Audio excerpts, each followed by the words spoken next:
Andre Segovia Show.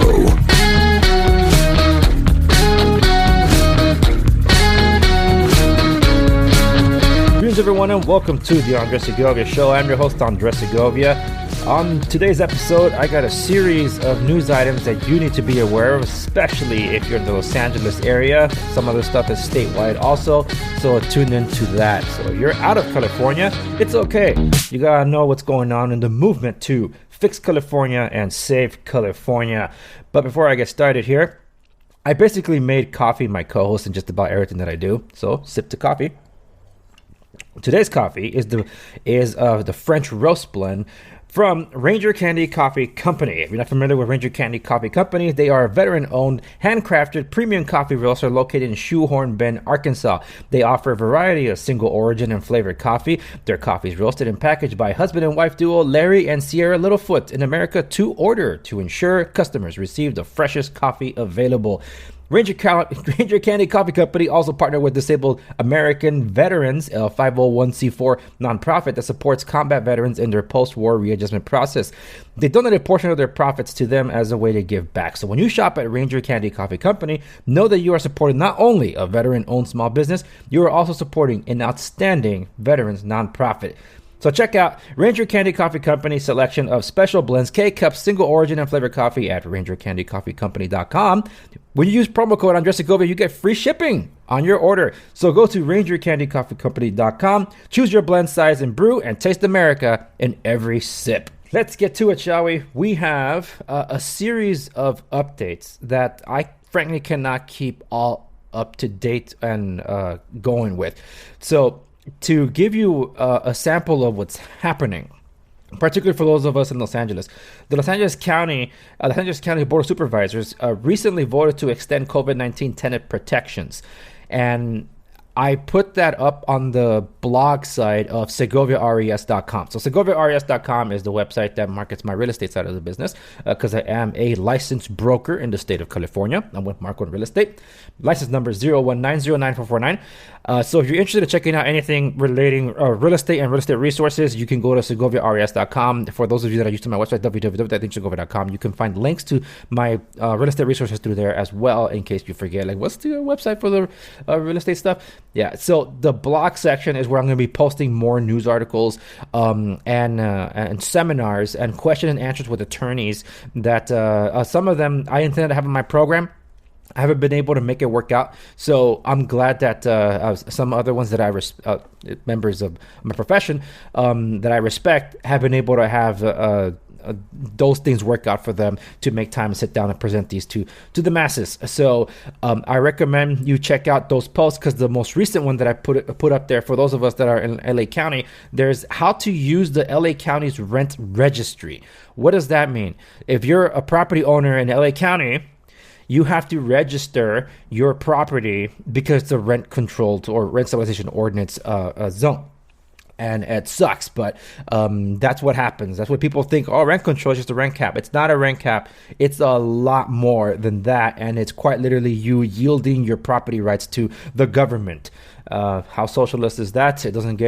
It can't get more socialist than that. And you'll find out with what California's intending to do. Not on this episode, but in coming episodes when I come back from hiatus. So that's the thing, that I'm in hiatus. So I wasn't planning on doing an episode right now, but this is so important that I had to kind of break the hiatus, show up and address these things, which is why I'm not in the most environmentally sound place to do my recording session, but I'm doing it anyway because this is information that folks, you need to be aware of. And this is podcast centric, so it's going to be a lot more easy to publish this and get out the door versus like a more video centric episode. Okay. And if you follow me on Instagram, great. If you don't, it's at the Andre Segovia. A lot of the behind the scenes stuff, a lot of the news and coverage I do there. If you follow me on the other platforms such as Parler, Gab, then you'll find that I don't cover all that much over there. And that has more to do with the fact that the audience that I'm trying to reach out to that are not going to be aware of things that are going on. For example, the Truckers for Freedom would be on Instagram because the big tech oligarchies are always making sure that they're silencing those voices from or like shadow banning or throttling any information getting out there. And just like Twitter been banning Truckers for Convoy or the Truckers for Freedom Convoy updates, and even Telegram's been hijacked in a lot of respects. It's becoming a lot more difficult to get some information out there, which is why I'm across multiple different platforms, Parler, Gap, Getter, and I try to go straight to the source to get a lot of this news from the ground, including Rebel News, which is one of the news outlets in Canada, for what's actually going on in Canada. Now, the reason I bring that up is because that's my pitch to you, to follow me on Instagram while I'm still there. But make sure, if you're not on the other platforms, to follow me there as well. Because some of that stuff will eventually trickle over and affect us here. Some of the stuff actually has happened here, where people have been debanked. Companies have been debanked for either holding a different political opinion, or because there's political opposition that doesn't like them, and they basically flex their connections and networks to force people out or put them on a blacklist, so they're not able to do either commerce or be able to use certain services. It's almost like a social credit system, because technically it is. So there's a lot of that going in. So how do you apply it to the masses? Well, some people, especially in the Christian community, have been concerned about the current jab being the mark of the beast.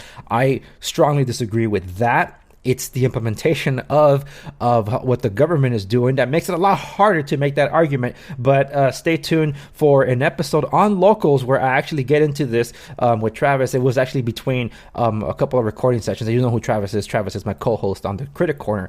So you're not familiar with that, go to locals.com, find my community, or follow the links from my website, and you'll be able to find it there. So there's an episode related to that, so I don't want to delve right into that. But it's stuff like this, unfortunately, that I'm going to read to you that makes it that much harder to make my case.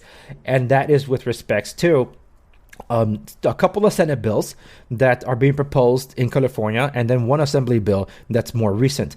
One of the two Senate bills, Senate Bill number 871, this one is about public health immunizations.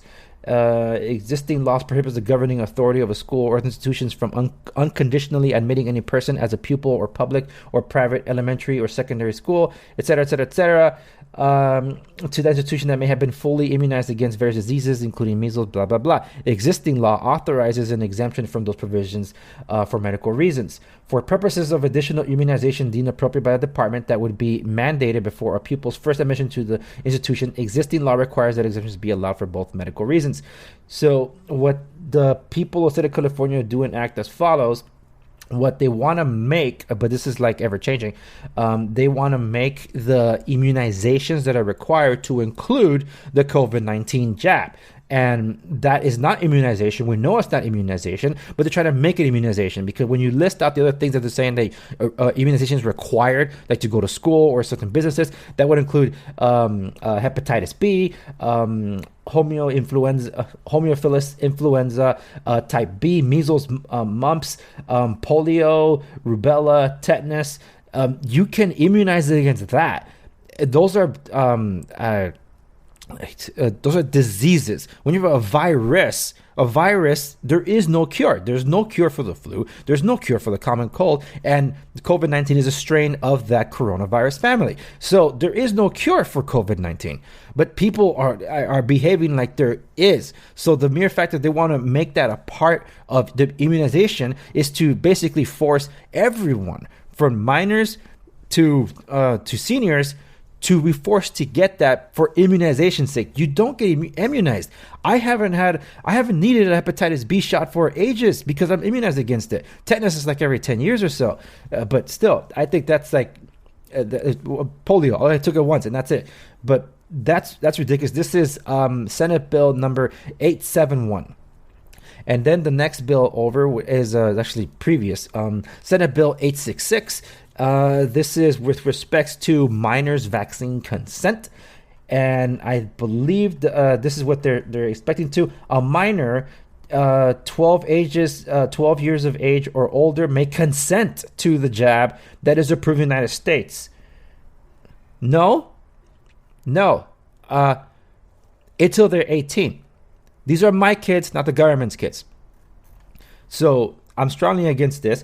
This section does not authorize a vaccine provider to provide any services that is otherwise outside the vaccine provider's scope of practice. It's just utterly ridiculous that they're trying to find ways to circumvent the family code relating to minors to make this a thing. And just like California has circumvented when it comes to consent to abortion, to hide it from the parents and things like that.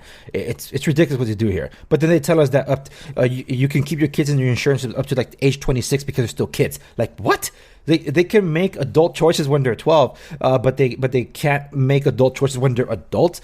Like, none of this makes sense. So the bigger concern one that we have here is the Assembly Bill 1993. This is the latest one that has been introduced. It's with respects to employment COVID-19 vaccination requirements.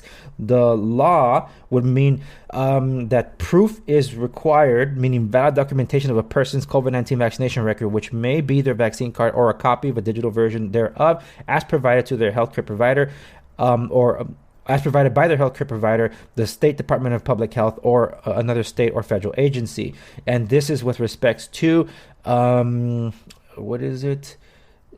bill will require an employer to require each person who is an employee or independent contractor and who is eligible to receive the COVID-19 vaccine to show proof to the employer or the authorized agent thereof that the person has been vaccinated against COVID-19. This bill would establish an exemption from this. They're really not saying you can have an exemption, but they're trying to write some kind of exemption in the text. If a very deeply religious belief, no, I doubt that that's going to be it. And there's a lot more to this text that I'm not going to read entirely here, but that's some of the stuff that's of concern, especially since a lot of this stuff is happening at schools.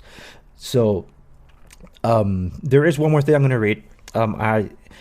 And before I read it, I just want to make sure for anybody watching or listening to make sure you go to www.ninjagova.com, find the show notes accompany this episode, and you'll find links to all these bill texts that I'm reading, and I'll be linking to my Segovia RES blog as well, so you can get quickly to the news over there. So I'm running up on time because I gotta take care of something. But before I let you go, the last thing I'm going to read is regarding this petition that I suggest that you read and sign. It's a petition about school choice initiative for California. For this to be brought up to the voters, it would be requiring state funding of religious and other private school education initiative, constitutional amendment, and statute. So like that already in its face, and people would be like, wait, why would for school choice we would allow the state to pay for private schools and religious schools? Isn't that quite frankly an endorsement of religion? Not necessarily, especially since you have a lot of these schools actually having satanic groups, school groups that are allowed to meet at school, and they're allowed. But you can't have a Christian one. You can have a satanic one. You could even have an Islamic one, but you can't have a Christian one. So if that's allowed in public school, and some of these things are funding like things like even BLM, then by all means you can fund school choice for private schools and religious. And who says religious is just Christianity? It's not. There's a lot of other religions under that umbrella. So I suggest you read it. All these notes will be available on the show notes accompany this episode at www.segovia.com. Thank you so much for tuning in to this latest episode of the Andres Segovia Show. The show returns at the end of March. Stay tuned for that. So this was a new episode that came out during an irregular schedule, but I thank you for tuning in. And remember, RangerCandyCoffeeCompany.com, promo code Andres Segovia, get free shipping. Once again, thank you so much for listening or watching wherever you are, and I'll see you on the next one.